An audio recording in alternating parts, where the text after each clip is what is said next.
Hello chums, and welcome to the Fastest Lap series, where I'll be putting all of the road cars in Gran Turismo 7 to the test. Each car will be scrutinised in a few ways, once with no upgrades and comfort soft tyres, once with all upgrades and racing soft tyres, and once with an engine swap if the option is available.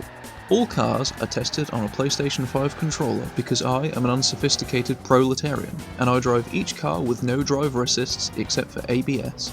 I am by no means a professional, but I can usually complete a lap without binning my car into a wall, so hopefully I can do each car justice.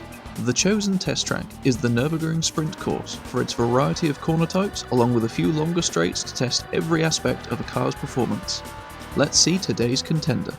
The Toyota Supra Mark IV is possibly one of the most hyped up enthusiast cars of all time, but it's easy to forget that it owes its existence to the three partially forgotten generations that came before it.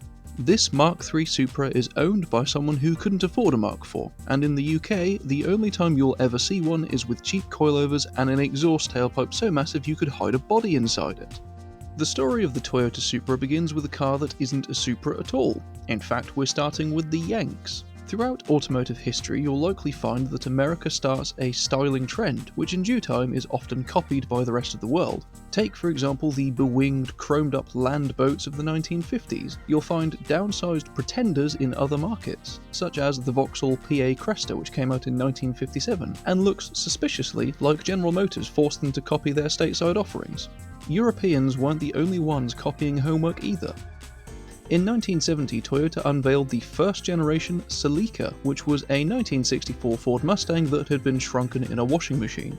The engine was more or less half the size as well, with a selection of four-cylinder motors to propel the little sports car through the oil crisis while America figured out how to choke a 6-litre V8. In 1977, the second-generation Celica arrived, and it was bigger and fatter, to the point that Toyota decided to make a faster version.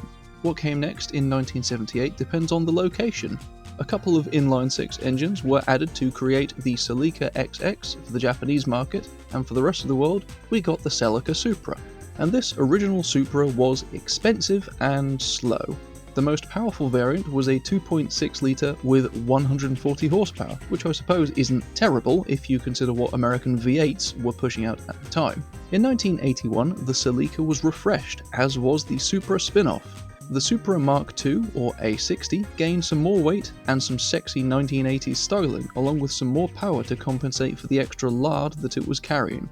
The beefiest variant was now the 2.8-litre 5MGE with roughly 180 horsepower, and like the previous generation, it was expensive, still a tad slow, and generally quite underwhelming. In 1985, the Celica was completely redesigned from the ground up to use a transverse-mounted engine with either front or four-wheel drive. The next Supra was to become its own model, instead of merely being a trim level for another car.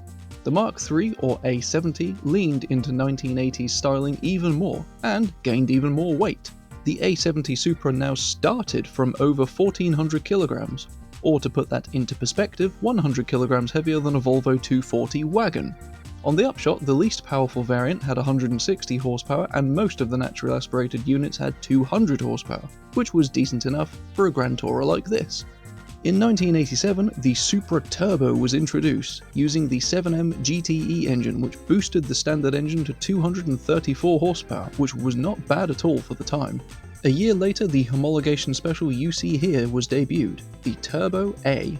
In what was the final evolution of an engine that could trace its roots back to the Toyota 2000 GT from 1966, the 7M underwent several modifications, which included an upgraded turbo, larger throttle body, a new fuel management system, and air ducts cut into the front bumper to improve airflow to the intercooler. Power was boosted by another 30 horsepower over the standard Supra Turbo. The car also featured ventilated brake discs at all four corners, thicker roll bars, a Momo steering wheel, and was only sold in black. As you may be able to tell from the name, the car was designed for Group A racing, and did so with limited success, thanks to being thrust into a world where the BMW E30 M3 and Ford Sierra Cosworth existed. Worse still, Nissan was about to piss on everybody's chips with the Skyline R32 GTR, which was effectively a cheat code on four wheels. Unfortunately, the Supra simply couldn't compete with the lightweight M3, the insanely boosted Sierra, or the four-wheel drive Skyline. In 1990, the 7M engine was finally retired and replaced with a new engine that would itself go on to become historic. The Supra was now fitted with a 2.5 litre twin-turbo, dubbed the 1JZ GTE, which weighed less and made slightly more power. The Mark III Supra would be replaced in 1993, and very quickly forgotten about in the wake of its younger sibling. I personally love the Mark III, if nothing else just for the way it looks, especially compared to its replacement. However, will wedgy 1980s styling and pop-up headlights help this car in Gran Turismo? Like all unmodified cars in this series, this car has no upgrades that affect the performance in any way, and it is fitted with Comfort Soft tyres. The reason all cars are fitted with Comfort Soft tyres is because they will give a very rough approximation of how the real-life car will perform on some fancy Michelin Pilot Sport tyres, which are some of the better summer tyres on the market, which are road-biased but can handle a track day. While the sports tyres would be faster, there aren't many cars on the street rolling around on Cup 2R tyres.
The Mark III Supra is just kind of nice. It does exactly what you expect it to. When it slides, it's easy to rescue. It has working brakes, unlike the Chevy Chevelle I tested last time. It sounds decent, it's more agile than you think. Really, there's nothing wrong with it at all. However, by today's standards, it's not exactly the fastest, getting a time of 1 minute 47.840, nearly a second behind a Lancia Stratos. The single-turbo 7M engine was beefed up for Group A racing in the real world, making somewhere around 400 horsepower. In Gran Turismo 7, however, we can reach 719 horsepower. How will this old-school GT car handle having 100 horsepower more than a McLaren F1? Like all upgraded cars, this one is on racing soft tyres and has every performance upgrade available, including wide-body aftermarket wheels, any visual options that add downforce, and the body rigidity increase.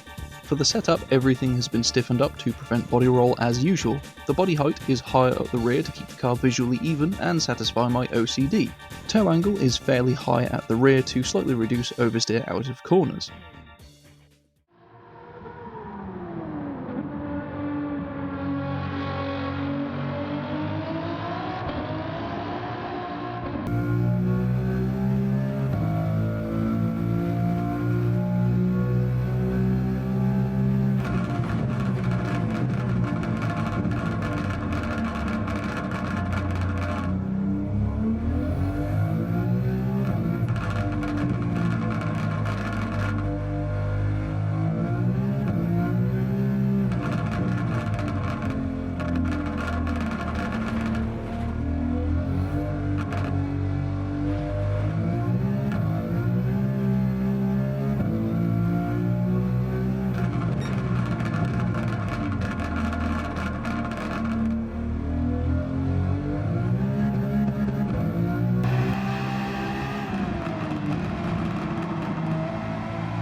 I really quite like this car. Once again, it doesn't really have any particular weaknesses.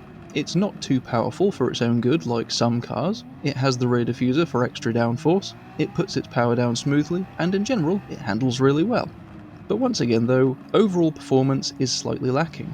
I managed a 1 minute 24.728, leaving the Supra nipping at the heels of the less powerful Evo 5 and 1999 Impreza. In what is potentially the most predictable engine swap possible, the 2JZ from this Supra's younger sibling is available, giving this car a boost I'm not particularly sure it needed. Power is now up to just under 900 horsepower. The setup is almost identical to the non-engine swapped car, with some very minor tweaks to try and reduce power oversteer. I also found that a few kilos of ballast weight over the rear axle tamed some of the newly introduced wheel spin on corner exit.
To be quite honest, I'm not the biggest fan of this particular combo. The 2JZ is a weirdly quiet engine once upgraded, and in this car it's just that bit too powerful. I personally would prefer to see the Lexus LFA engine available for this car. Either way, the 2J is much better suited to the GR Yaris or GR Corolla thanks to their four-wheel drive systems. In this car it's still noticeably faster though, getting a 1 minute 23.815. That's just behind the Maserati Gran Turismo S, which seems to get more and more impressive with every car that fails to beat it. It does make a good match for the 1992 Honda NSX with its standard engine. The Supra on its standard engine, meanwhile, beats the Hyundai Ioniq 5N and Audi TT, which doesn't sound like much, but they are both four-wheel drive, and on a short track like this, that is a huge advantage. The stock car has been beaten by the Chevrolet Chevelle, Lancia Stratos, and the 1953 Maserati race car, and it's beaten a few cars that you would probably expect it to, leaving it in something of a no man's land until more cars are tested. I love this car, and it put in a respectable effort, though I must admit I was hoping it would do better. It is a very nice car to drive, just don't bother with the engine swap. So, that was the Forgotten Supra. If you have any requests for cars you want to see tested sooner, please comment down below. Thank you very much for watching, and if you enjoyed this video, I'd be very grateful for your subscription. Take care now, and ta-ra.